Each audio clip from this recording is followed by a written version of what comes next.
Jos enemmän suksia huoltaa, niin tärkeää ensinnäkin olisi se, että olisi se hyvä työskentelypaikka. Eli olisi olemassa joku suksiteline tai voiteluteline, mihin se suksi kiinnitetään. Näitä on tänä päivänä monenlaisia olemassa. On sellaisia pikaversioita, joka on kätevä laittaa kiinni pöydän laitaan. Sitten on olemassa tämmöisiä kiinteitä telineitä, jotka on valmiiksi laitettu johonkin pöytään jo kiinni. Et se on mielestäni niin erittäin tärkeää, koska se, että jossain lavuaarin päällä tai jossain käsivarrella ruvetaan voitelemaan sitä suksen, niin se on varsin hankala. Et ilman muuta ensinnäkin hyvä teline. Sitten luistovoiteluun jos mennään, niin erittäin tärkeää se, että on käytössä hyvä voitelurauta. Eli voitelurauta on sellainen, jossa se lämpötila pysyy sopivan tasaisena, se lämpötila ei heittele liikaa. Että tänä päivänä tietysti paljon käytetään myös ihan perinteisiä silitysrautoja, mutta silitysraudan ongelma on se, että se termostaatti ei ole kauhean tarkka. Ja se lämpötila siinä raudassa heittelee liian paljon ja se voi vaurioittaa suksen pohjaa. Voitelurauta on todella tärkeä väline. Sitten tietenkin niin kun parafiini sulatetaan suksen pohjaan, niin pitää olla erilainen repertuaari siklejä. Yksi hyvä sikli riittää. Sitten olaksen puhdistamiseen tietysti tämmöinen erillinen olastyökalu, niin ei vaurioita sitä suksia sillä, että lähtee tällä pyöreällä kulmalla vetämään ja sitten tulee hirveän naarmusuksia ja harmittaa kovasti. Sitten luistovoiteita tietenkin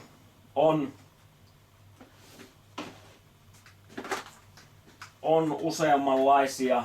On perussynteettisiä voiteita, jossa ei ole niitä fluoriaineita. Sitten on fluorivoiteita, on matalafluorisia ja korkeafluorisia voiteita. Että näissä kannattaa vähän se oman harrastusmäärän mukaan niin valita. Että aina sillä fluorillisella voiteella kyllä sä pikkasen paremman luiston aina saat kuin sillä perussynteettisellä voiteella. Mutta perussynteettisellä voiteellakin niin saa hyvän luiston sukseen. Et tärkeintä on se, että tekee ne toimenpiteet siinä voitelussa vaan oikealla lailla.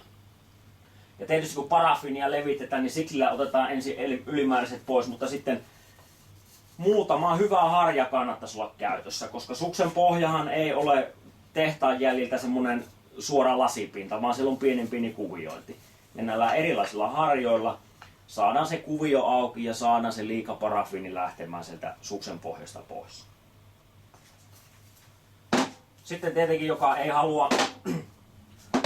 halua investoida kalliisiin voitelurautoihin ja luistovoiteisiin, sikleihin, harjoihin, niin tänä päivänä on olemassa helppokäyttöisiä pikavoiteita, joilla saa ihan yhtä liukkaan tuloksen aikaan kuin jollakin perus kautta LF-parafiinilla, mutta noiden se huonompi puoli on tietysti se, että ne ei kestä pohjassa niin kauan. Kun on nestemäisessä muodossa, niin se ei imeydy sillä tavalla tai tavallaan ei mene sinne suksen huokosiin sillä tavalla kuin se parafiini tuolla voiteluraudalla laittamaan. Mutta erittäin käyttökelpoisia harrastajahiihtäjille on myös nuo pikaluistovoiteet. Sitten pitovoiteluun tarvii muutamia pitopurkkeja. Pohjavoidetta kannattaa aina käyttää.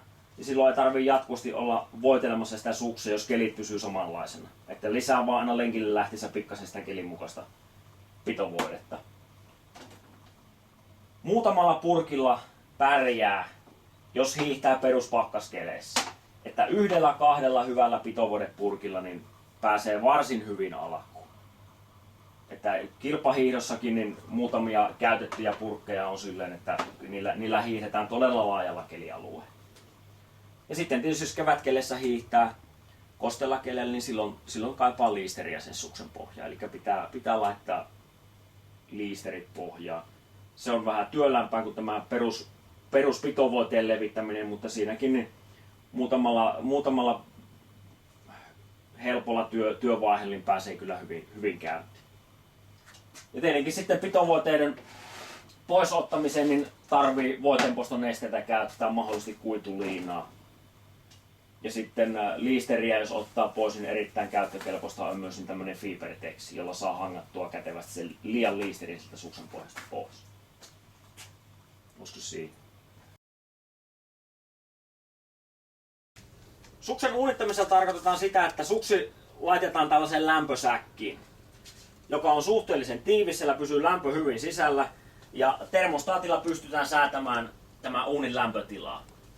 Eli suksi laitetaan, puhistetaan suksi hyvin ja laitetaan pehmyt parafiini siihen sukseen ja pidetään se suksi 6-8 tuntia siellä uunissa, niin tavallaan se aika tekee tehtävänsä ja se pehmyt parafiini pysyy riittävän pehmeänä tässä suksen pinnassa ja se reagoi hyvin siihen suksen pohjaan sillä.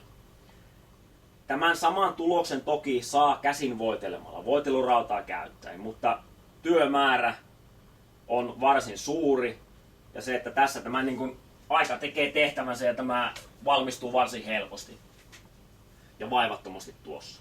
Ja mitä on keskusteltu suksia hiovien ihmisten kanssa, niin moni sanoo sitä, että tänä päivänä näkee sellaisen suksen, joka on uunitettu. Eli se voide todellakin, niin se kyllästyy hyvin sen sukseen ja tavallaan on helpompi hionnankin jälkeen lähteä sitä suksia voitelemaan, kun se suksi on uunitettu.